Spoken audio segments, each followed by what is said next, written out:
Hello and welcome to the Ferret Business Podcast. I am your host, YemmytheFerret, aka Yemmy, and with me today is a live streamer and two-time cancer survivor. He goes by the name Saltyc0w. Welcome to the podcast. Yemmy, thank you very much. How are things today? You know, it's a bit hot here in Ohio. How are you doing today? Ohio, just north of you, in Michigan, just as hot. Oh, shakes fist in your direction. Oh yes, the rivalry is real. The rivalry. I'm not even going to pretend in this one. It's real.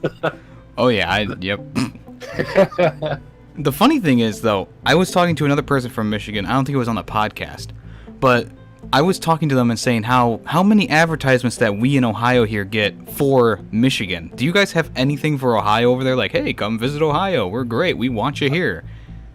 No, but there is a big difference between the roads. Like when you're on 75, you're like, oh, well, great, we got crap roads. All of a sudden you go to Ohio, and you're like, well, I'd like to have your roads, at least the 75. Yeah, the roads aren't all, gold and honey. Yeah, I would say. Right. Though most of the ones by me, when they're not working on them, they're pretty bad. Yeah, that's, to be honest, that's everybody's roads. So you've been to Ohio before then? I have. I've been obviously all through 75, going through places. I mean, that's like the artery for us Northerners. But just pulling off on the side of the road, nothing fancy. Oh, okay. And stuff. So I've never really extensively been through Ohio. Yeah, I've never really gone to Michigan myself either. I mean, I drove. Let's see. I did drive past Detroit one time, and I was like, there it is. Yeah, here it is. I got lost in Detroit once. That was a fun story. And not somewhere where you want to get lost. That ever. Is definitely true. It was scary. It was all kinds of scary. Just for me, it was a big city. I'm further. I'm about 2.5 hours north of there, and it's a lot bigger than where I'm from. So it'd be like people getting lost in LA, just looking around, going, okay, I don't know where I'm at. I don't know what's going on, and I know nobody. So, right. Yeah. So what were you doing? How did you get lost? Well, I was a little younger. We went over to Canada, and we went gambling, and then we came back, and we might have had some drinks, might have been had, and then some signs might have been misread. Oops. So then you take a turn, but we really think that the signs were like either misplaced or we say misplaced, but who knows? Yeah. We got stuck in a loop, and I think it was a roundabout. It was just fun, ironic. It's just you're like, what is going on? And it was just like I think it was a business loop actually that we got stuck in. Like, what the heck's going on? Did we pass this McDonald's before? And it's like, no, it couldn't be. And then we just went through this whole business loop. It was like, dude, we went quarter tank of gas, and that's the same McDonald's we passed 3 times now. And we're just like, what's going on? And we were too scared to stop anywhere and ask for directions. Right. I had to have been, I don't know, 22 at the time, so that might have been a few years ago, once or twice, whatever. Yeah, every time someone's like lost, I always think of did you ever see Vacation with Clark Griswold, and they're like they take the tires off the car or the rims, I guess. Yes. Now you got blocks, and you're like, okay. All right, yeah. So you stream on Twitch, and I do. Yeah. I was just wondering why Twitch and not YouTube. So, I'm not very familiar with YouTube. My YouTube, it's so funny. I consider YouTube, for me anyway, that's how I download. I treat YouTube like my TV. So I don't watch any TV at all, rarely, except for like a DVR when the wife wants to watch, like say Survivor or something like that. But I really don't get any information from there. So all my TV watching, when I want to unwind at the end of the day, I'm off my computer and stuff. I treat that as my entertainment. So I kind of reserve YouTube for like me. That's my special treat. Does that make sense? Yeah, that makes a lot of sense. I don't want to go and do that as like, if I were doing that and streaming on it, I feel like I wouldn't want to watch it as much. I really do. And what got me into streaming and why I stream on Twitch is I was introduced to it by a friend of mine after I had my second brain tumor, which was in 2016. Oh, okay. But the doctor, the best dang doctors, they told me to, for a prescription, get this, I had to play with Legos, like literally. I was told to play with Legos, and I'm Really? already a big Lego. Yeah, I'm a big Lego nerd. And Same here. and play computer games. And I'm like, excuse me, what? You want me to play computer games? I'm like, oh yeah, it's absolutely proven that computer games can help with cognition and stuff, you know. And obviously, we just dove into your brain, and this would be perfect for you. And I'm like, oh, please just tell my wife this, please. And I'm like, no problem. And she just looked at me, kind of shook her head, and was like, you got to be kidding me. So, you know, I was obviously off of work for cognition reasons and, you know, brain surgery and whatnot. Yeah. So I'm like, well, I'll start playing, and you lose self-confidence and stuff like that because you're like, oh, I can't remember this, I can't remember that. I remember when I could do this, and et cetera, the list goes on. And buddy said, you know what, you should try streaming. You're kind of comical, you're quite the character. I was like, I don't even know what streaming is. He goes, well, go to Twitch. So it was really the first thing that I ever found out about. I didn't even know streaming was a thing. Mm-hmm. I didn't know you could watch people do it. I had no clue, and this is about a year ago. And I'm like, oh, people do this? I'm like, okay. And I was just literally scared. I'm like, well, nobody knows me, so whatever, I'll just do it. And turns out it's a lot of fun and very therapeutic for me, so turns out it's fun. Yeah, I always have a lot of fun streaming and making videos like that. But I'm on the YouTube side of things. I have a Twitch account, but I usually just go straight to YouTube because that's where the people who know me, they know my channel, they know where I'm at. What's your favorite game to stream right now? Oh goodness, I have so many games that I love to stream, and I'm a variety streamer. I love World of Warships just for the competitive side of it. Then I am big into BattleTech right now. BattleTech has been super fun. What else did I just get into that? Ooh.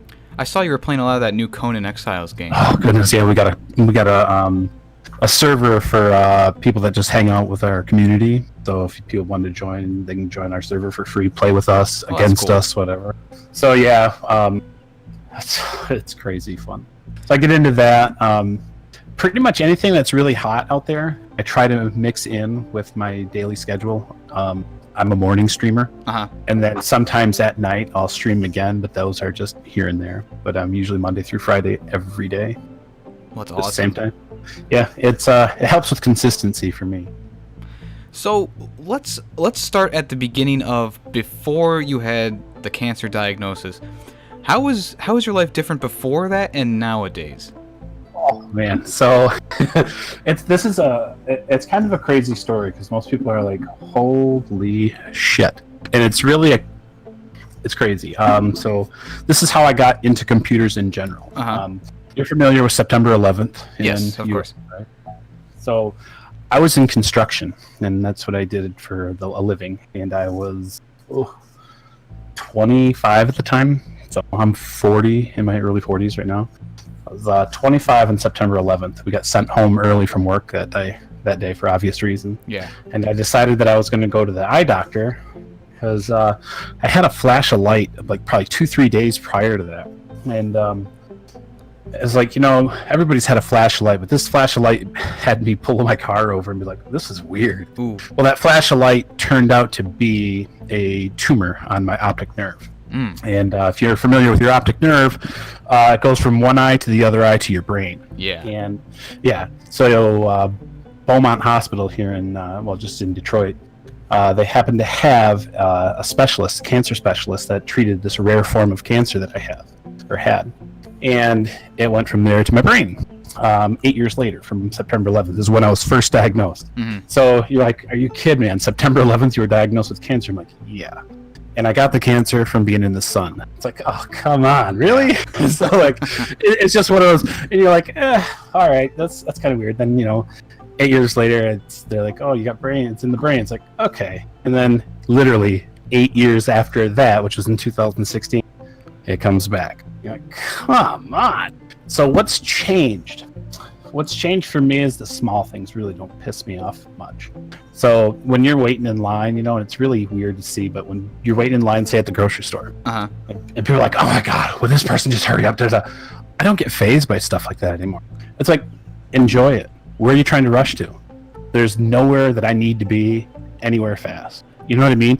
It's the petty things that I've kind of let go of. So you would kind of have a new like a lease on life or something like that, right? Oh, it's been like a couple have been handed to me. Yeah. So it's when you've been handed that, it's funny because like on Facebook and stuff, I'll see people just these little petty arguments, and everybody's seen them. You're just like, oh god, if that was the least of my troubles, you look at it and go, yeah. And then I think like, yeah, well, it's kind of like cancer, but yeah, I understand where you're coming from. Can't find your wallet. Must be tough. Yeah. You know what I mean? Yeah. It's just like, yeah, I get where you're coming from. I mean, it's that's what I want to say, but I'm like, I'm sorry. Is there anything I can do?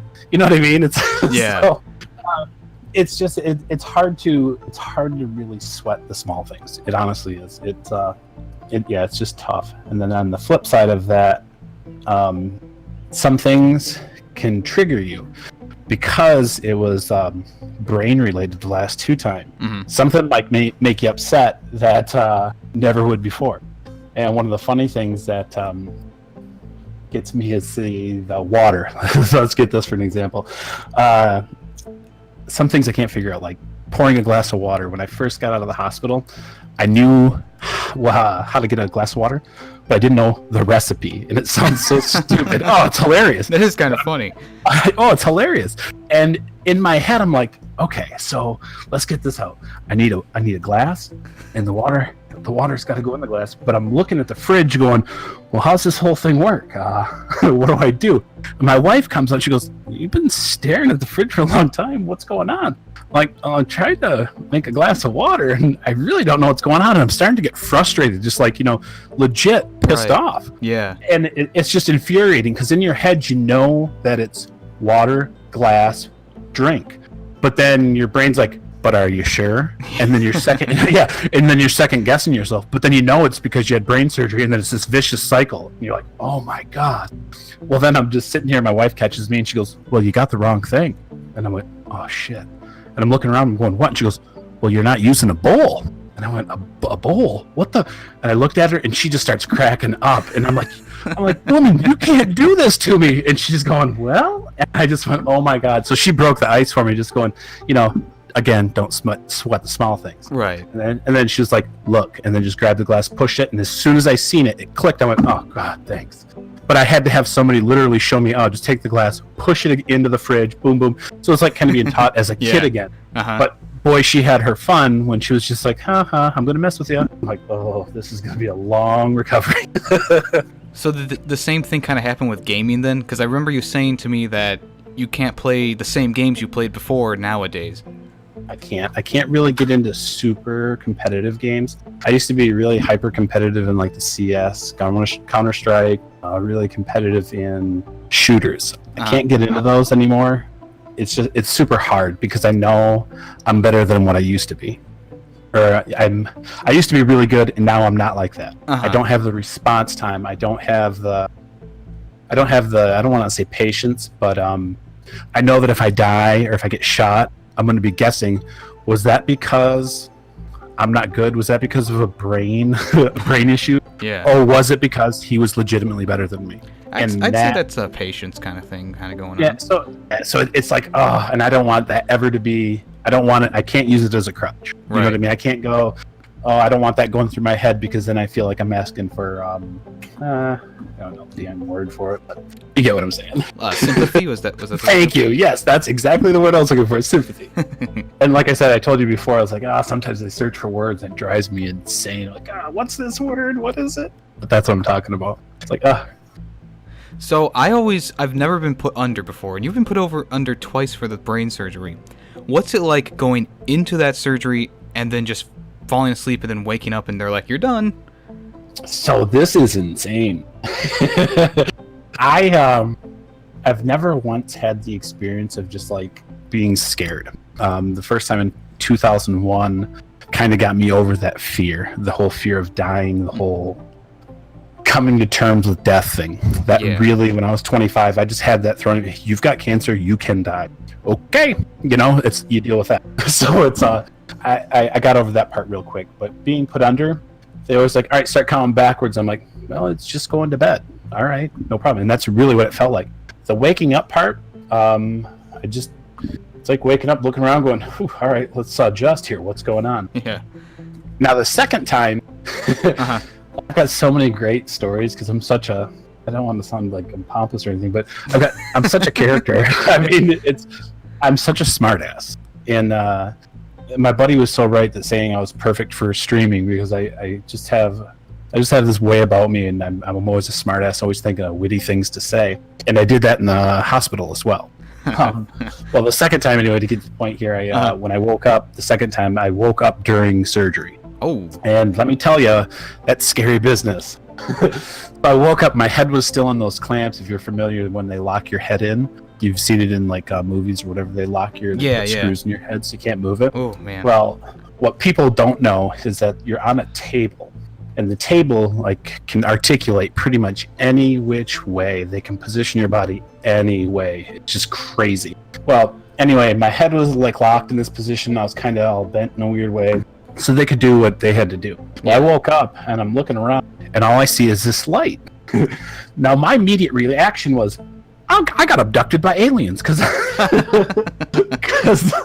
it's just this bright light. Yeah. I don't know if I was dreaming or what, but it was hilarious, because I'm like, man, aliens. So they must have been getting ready to wake me up, because I didn't have the intubator in, I think it's called, or the tubes in my mouth. I think they had just taken those out. My throat was really scratchy. Yeah, okay, yeah. Then they start calling my name. Bill, you need to settle down. And I'm like trying to move around, trying to move my head, but my head was still locked in place. And I'm like looking around going, how the heck do you know my name? But I'm using F words. I'm dropping F-bombs. How the F do you know my name? What's going on here? And then I can just hear the beep, beep, beep going up and up as my blood pressure's rising. And I'm just going, how do you know me? What's going on? I thought aliens had me. I was just like, what is going on here? And then the anesthesiologist did his job, and I was just like, and I'm gonna... And I was out. I just remember waking up, and I was like, that is the scariest thing. What's weird? That sounds terrifying. It was. Since that day, I've had...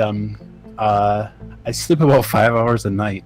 And sometimes to this day, it's almost like a form of PTSD. I'll wake up and go, oh, okay. All right, look around and go, all right, I'm not in surgery. And I'll be done. I can't go back to bed. I'm like, all right, I'm good. I'm good to go. I'll go game or something.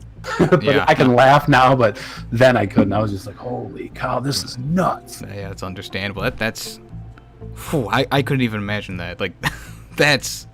I don't even know what to say. Like, that's just crazy. That's it's crazy, and it's one of those things. And that, like I said, it's almost too hard to believe, and that's why I said it's like, yeah, you worry about your lost wallet. I can only crack up. It's just looking like, yeah, I'd be upset if my wallet was lost too. I've got nothing going on in my world. They must have sewn it into my head, when they closed it. Exactly. Oh, good stuff. So, your name Saltyc0w. Where does that name come from for your Twitch channel? Oh God, so. It's on Twitch. It's Saltyc0w. Apparently, there's other salty cows out there. Yeah. So back in be the late 90s. I want to say it was 98. Yeah, 98, 99. When Age of Empires 2 came out. Ooh, a classic. Oh God, I love that game. Played way too much. It'd be 90. It was 98, wasn't it? And what else came out in that year? Quake 3. I think Quake 3 came out there in 98, 99. Half-Life, that's what I'm thinking of. Half-Life Counter-Strike came out that, yeah. So I was right in that era. I came out, and we used to come up with just funny names. And I'm like, well, I got to think of something that's not offensive, but kind of throws people through a loop. Uh-huh. And I'm like, well, the first thing that came to me was salty, and I'm like, well, what's salty? I'm like, cow. Well, most cows are female, where bulls are men. And I'm like, well, Saltyc0w just is funny, where salty bull didn't do it. You know what I mean? Yeah. So I'm like, well, that will throw people through the loop, especially online. They're like, oh, they'll think it's a girl whooping their ass. And now it's just, I don't know, it just stuck. It was just Saltyc0w, and I'm like, I love it. I've used it since the 90s, late 90s. That's awesome. So it just started as a joke, and then I'm like, yep. I've did little variations of it. Brine Bovine, which I thought was hilarious when I played World of Warcraft. Oh, yeah. You got to play a Tauren, and I was like, I'll be a Saltyc0w, but maybe I'll just be Brine for that, salty, and then a cow. So, the Bovine, I was just like, oh, this is classic. Just me being dumb. Right. It's incredible how that name has stuck with you the entire time through your gaming career. I know a lot of people nowadays, they think of something real quickly, they put some numbers after it, and they're done. I've always been a person who likes to make the original names, and I haven't stuck with the same name throughout my entire career, but I've always tried to make it so I don't have to put numbers and symbols after the name. Exactly. That's what I like trying to do. Is keep it simple. Keep it simple. Keep it original. Right. All right. Well, that is all the time we have today with Saltyc0w.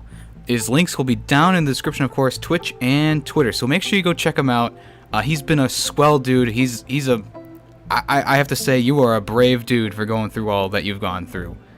Well, thank you very much for your time today, man. It was fun. I was just finishing up on the last current episodes of your YouTube channel. I'm gonna be sure to get everybody out there that in my community and getting out there, get the word out. Well, I appreciate it so much.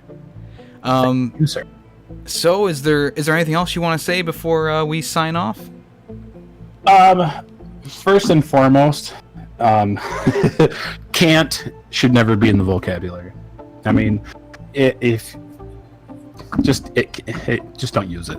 Really, I mean, you don't know what you can do if can't. What's that? The phrase? You'll miss 100% of the shots you never take. Yeah, that's it. So yeah, it's for me. Yeah, I've been through cancer and hell, and back, and yet I game. And like one of the things on my profile, it says I game. I might suck at gaming, but I game because I still can. Right. There's some people out there who can't game. So I like to think that I'm gaming because, I might suck, but other people can't game. So vicariously, they might be gaming through me. Who knows? That's pretty powerful. Right? It's just insane to think about, but you never know. You never know who's looking up to you, especially in someone who watches like your YouTube channel or my Twitch channel or anybody else's. You don't know who's watching. There are people who don't say anything, That's but true. Just lurk. Yeah. So just keep on being you, and you'll be happy for it. That's the thing. All right. Well, I am your host, YemmytheFerret, and this has been another episode of the Ferret Business Podcast.